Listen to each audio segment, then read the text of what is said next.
Ակա, հոպ։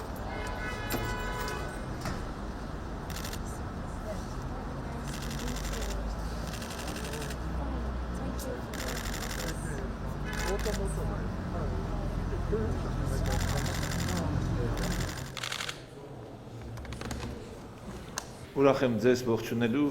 Հայաստանի Հանրապետությունում Երևանում։ Մեզ համար մեծ պատիվ է ձեր գերազանցություն այս այցելությունը։ Այն նպատակների համար, ինչու համար որ դուք եկել եք որպես ՄԱԿ-ի կայուն զարգացման նպատակների պաշտպան, միանշանակ ի նպաստ լինի Հայաստանի Հանրապետության համար, որպեսզի մենք կարողանանք